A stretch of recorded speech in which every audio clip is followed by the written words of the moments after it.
Good afternoon, Dr. Barry G. Houston's dancing psychiatrist. Continuing our discussion on epigenetics.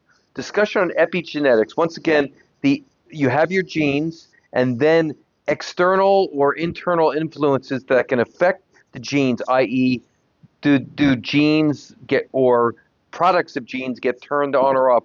What are some best ways that we have that can actually help the positive expression or the lack of negative expression of unhealthy genes? And they are the following: regular physical activity. I talk about, doesn't have to be Zumba, although you know where I stand on Zumba. Anything that gets you active, keeps you in motion, that keeps you in motion physically, something ideally that gets your heart rate up. We think that exercise can help with inflammation control, metabolism, brain function, and decreasing aging pathways.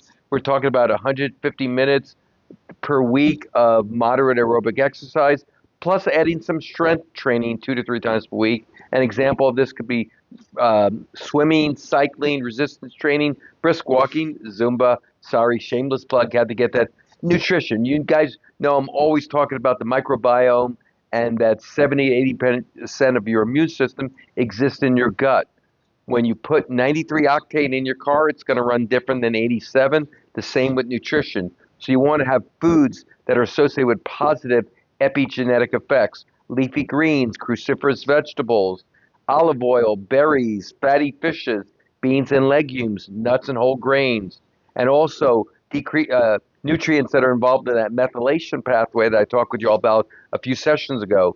Folate, B12, choline, and they're found. And you can get these from foods like eggs, fish, greens, and leafy vegetables. Also, sleep.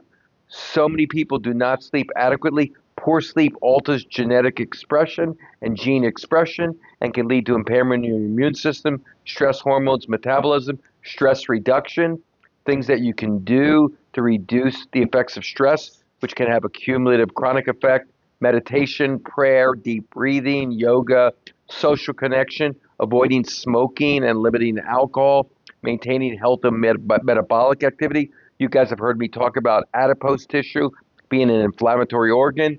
Adipose tissue produces inflammatory chemicals, cognitive and social engagement, environmental exposure reduction. And what I'm going to do is I'm going to tie this all together when I speak with you all tomorrow about the blue zone. And I'm going to tie everything that we talked about in the last few sessions together. I'm closing in on 3 minutes. That's my cue to say stop, be less loquacious. This is Dr. Barry G. Houston's dancing psychiatrist, wishing you an amazing, amazing Saturday.